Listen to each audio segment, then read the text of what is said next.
Have you guys ever wondered how to be an aggressive player, drop high kill games, and win all at the same time? Well, in today's video, I will be talking with you guys about how to be an unkillable player, how to be more aggressive in Fortnite, and win all at the same time. The gameplay you guys are seeing on screen is a 24 kill duo squad win. I do apologize for the replay mode. I unfortunately was not recording at the time, but regardless, I hope you guys enjoy the gameplay. Before we jump into the video, comment down below and tell me the most kills you've ever gotten in a single Fortnite game, and let's get right into the video. Being aggressive in Fortnite is really no different from any other shooter game that you guys might play. You're consistently looking for fights and partaking in a lot of combat, but looking for fights and taking control of the fight you're currently in are two completely different concepts. A good majority of the good players that most of you guys, as well as myself, may run into are smart, fast, and very aggressive players. You'll notice that most players who love the aggressive playstyle, like myself, never sit and wait for kills or opportunities. They make the majority of their opportunities and set themselves up for kills. With all this being said, playing aggressive is going to take a lot of skill and talent to be successful, get a lot of kills, and win games all at the same time. The number one way to play aggressive is not to spam rockets, clingers, and dump all of your ammo into the other player, because if you play like this, you're wasting a lot of resources to use on another player that you get into combat with. And while using all that ammo and explosives you may have will kill your enemy, that's not the absolute best way to play aggressive. The best way to be aggressive is to consistently move around in the fight, break your enemy's builds, create opportunities, and outsmart your opponents. While you may be able to do all of this in just one fight, the best players who love the aggressive playstyle can do this over and over again with little to no issue. I'm going to be explaining what I just said a little bit more in depth, so let's start with consistently moving. A common trait among all top tier Fortnite players is consistently moving around in a fight.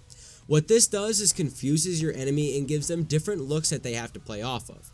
If you move really fast and move to different spots in the fight, your opponent is going to have to play off of what you're doing, and this is an advantage because if you can take control of any fight in Fortnite, you dictate what the other player can and can't do, and then you can make your opponent play to your strengths and avoid your weaknesses. Consistently moving will give you more opportunities and various ways you can kill your opponent. Sometimes when I move to different locations in a fight and move fast, my opponents lose sight of me, and for any player who's good fighting another good player, that can definitely be a little unsettling, not knowing where your opponent is. In many of my previous videos, I've also discussed the importance of breaking opponents' builds. This is important because it takes away any opportunity that your enemy is creating for themselves, and it forces them to play defensive while you get to play offensive in that fight. The more you let your opponent build on you, the less aggressive you're playing your opponent, and the more chances for them killing you arise. Try to always apply pressure on your opponent and be in their face, since this limits their ability to do more of what they want to do, and then you can then dictate the fight and play as aggressive as you want to. Creating opportunities is another trait among very good and very aggressive Fortnite players. Because you don't want to wait for a kill, you always want to be able to go and get the kills. Creating opportunities for yourself could literally be as simple as tagging your opponent and breaking their shield, to shooting their base out and trying to deal damage to the other player, all of which are events that are dictated by you and not your enemy.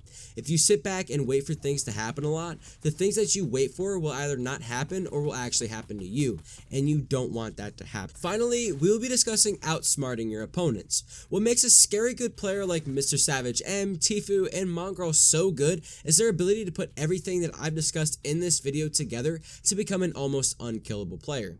Last but not least, however, any good and aggressive Fortnite player is going to be really smart. Players who play aggressive love fighting, so much so that the best of the best have an idea of battlegrounds they're on and can use it to their advantage. This does have somewhat to do with good positioning, but just knowing the layout of the map and using it against their enemies to be an aggressive player is just another trait they have that will get them kills, all while being aggressive. A question that I'm commonly asked on my channel is, will creative help me become an aggressive player? To answer this question, it depends on what you're doing in creative. I think that build fights will definitely get you better at building, but not so much being aggressive. Unless you're consistently moving around in that build fight and looking to deal damage to your opponents, creative 1v1s won't really help you to be aggressive. Zone wars could definitely help you guys out in becoming aggressive players, since you're always looking for kills and moving to the next location inside of the zone. Now, Zone Wars teaches you how to be a smarter and faster player, so definitely give Zone Wars a shot when I stream it on my channel, or just play Zone Wars with your friends. It definitely will teach you guys what it takes to be fast and be smart, as well as just using your building to your advantage and using your guns to your advantage too to deal damage and consistently move. You guys got to keep in mind Zone Wars, there's a zone pushing you, so you have to be able to make those decisions on the spot, which will overall help you guys out in becoming a fast, smart, and aggressive player. If you guys watched the video all the way through, congratulations. You're one of many who are on their way to becoming an insanely good Fortnite player. Tell me down in the comment section below how many kills you've gotten in a single Fortnite match. And with that being said, I'll see you guys next time. Peace out.